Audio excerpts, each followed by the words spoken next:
Miss झाली ना आपल्या परिसरातील ताजी अपडेट? अहो मग आजच C24 तास या आपल्या YouTube चॅनलला लाईक करा, शेअर करा, सबस्क्राईब करा आणि बेल आयकॉनवरती क्लिक करायला अजिबात विसरू नका। नंदुरबार जिल्ह्यामधील शहादा तालुक्यामध्ये सुरू असणाऱ्या कथित बेकायदेशीर वाळू उपशाच्या विरोधामध्ये आता आंदोलन तीव्र झालंय। सारंगखेडा येथील तुळशीराम उत्तम कोळी यांनी नाशिक रोड येथील विभागीय आयुक्त कार्यालयाच्या समोर आमरण उपोषण सुरू करत वाळू माफियांच्या विरोधामध्ये कठोर कारवाईची मागणी केली आहे। शहादा तालुक्यातील विविध नदीपात्रांमध्ये सेक्शन पंप, यांत्रिक बोटी आणि इतर यंत्रसामग्रीच्या सहाय्याने दिवस रात्र मोठ्या प्रमाणात बेकायदेशीर वाळू उपसा सुरू असल्याचा आरोप उपोषणकर्ते तुळशीराम कोळी यांनी केलाय। नदीपात्रामध्ये पाणीसाठा उपलब्ध नसताना देखील पर्यावरण नियमांचं उल्लंघन करून वाळू चोरी सुरू असल्याचा आरोप त्यांनी केला। तसेच सर्वोच्च न्यायालय, राष्ट्रीय हरित लवाद आणि पर्यावरण संरक्षण कायद्याच्या आदेशांचं उल्लंघन होत असल्याचे देखील त्यांनी म्हटलं। महसूल विभागाच्या कार्यक्षेत्रात हा प्रकार सुरू असताना संबंधित अधिकारी दुर्लक्ष करत असल्याचा गंभीर आरोप देखील त्यांनी प्रशासनावरती केलाय। जोपर्यंत बेकायदेशीर वाळू उपसा पूर्णपणे बंद होत नाही आणि दोषींवरती कारवाई होत नाही तोपर्यंत आमरण उपोषण मागे घेणार नाही असा इशारा तुळशीराम कोळी यांनी दिला। संबंधित अधिकाऱ्यांची गोपनीय चौकशी करून त्यांच्यावर देखील कारवाई करण्यात यावी अशी मागणी त्यांनी प्रशासनाकडे केली आहे। उपोषणकर्त्यांनी प्रशासनाकडे अनेक ठोस मागण्या केल्या आहेत। बेकायदेशीर वाळू उपसा तात्काळ बंद करणं, वाळू उपशासाठी वापरले जाणारे सेक्शन पंप जप्त करणं, यांत्रिक बोटी उद्ध्वस्त करणं तसेच रात्री बेरात्री सुरू असलेली वाळू चोरी रोखणं अशा मागण्या करण्यात आल्या। याशिवाय संबंधित आरोपींवरती मोक्का अंतर्गत गुन्हे दाखल करण्याची मागणी देखील करण्यात आली आहे। दरम्यान नंदुरबार जिल्ह्यामधील बेकायदेशीर वाळू उपशाचा मुद्दा आता नाशिक विभागीय आयुक्त कार्यालयापर्यंत पोहोचलाय। त्यामुळे प्रशासनाची पुढील भूमिका काय असणार याकडे सर्वांचं लक्ष लागलंय। मी तुळशीराम कोळी, राहणार सारंगखेडा, तालुका शहादा, जिल्हा नंदुरबार। मी आज विभागीय आयुक्त कार्यालय इथं उपोषणासाठी बसण्यात आलेलो आहे।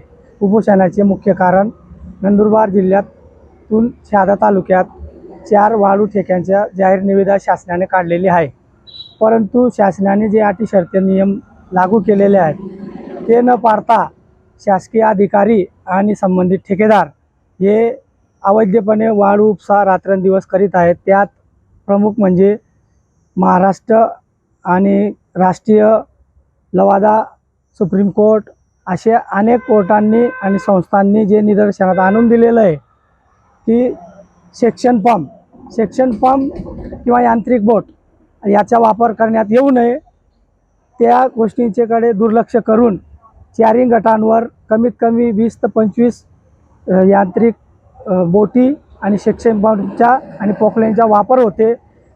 शासनाने नियम लागू केले असता सकाळी 6 ते संध्याकाळपर्यंत वाहतुकीचे नियम असतात, पण ठेकेदार आणि महसूल अधिकारी यांचे धागेदोरे गुंतलेले आहेत, म्हणून 24 तास वाळू उपसा वारेमाप चालू आहेत। त्यात शेतकऱ्यांचे रस्ते, गावकऱ्यांना होणारा त्रास आणि पाण्याची पातळी खाली जात आहे। त्यामुळे आमच्या परिसरातले बोरविल असतील, विहिरी असतील यांच्या पाणीचा साठा कमी होत झालेला आहे आणि पर्यावरणाची पण हानी होत आहे। मी दिनांक 20 एप्रिल रोजी माननीय जिल्हाधिकारी नंदुरबार, प्रांत अधिकारी शहादा, तहसीलदार शहादा, गोंड खनिज विभाग नंदुरबार यांना निवेदन आणि लेखी तक्रार आणि जिओ मॅपिंगचे फोटो व्हिडिओसुद्धा पण तक्रारीत नमूद करून दिलेले होते, परंतु त्यांनी कुठल्याही प्रकारे दखल घेतली नाही। मग मी 22 रोजी आपलं विभागीय आयुक्त गेडाम साहेब यांना भेटलो, त्यांनाही निवेदन दिलं। त्यांनी त्या तक्रारीची फोटोकॉपी केली आणि कलेक्टर मॅडमांना पाठवली, परंतु आज पाहतो कुठल्याही प्रकारे कुठल्याही अधिकाऱ्यांनी दखल घेतली नाही किंवा कारवाई केली नाही। म्हणून मी आज रोजी माननीय विभागीय आयुक्त यांच्याकडे उपोषणासाठी आलेलो आहे। त्यात माझे प्रमुख मागण्या आहेत। प्रमुख मागण्या एक म्हणजे पहिले सेक्शन पंप, बोटी, पोकलेन जे यांत्रिकच्या साहाय्याने वापर करण्यात ते जप्त करण्यात यावे किंवा नष्ट करण्यात यावे।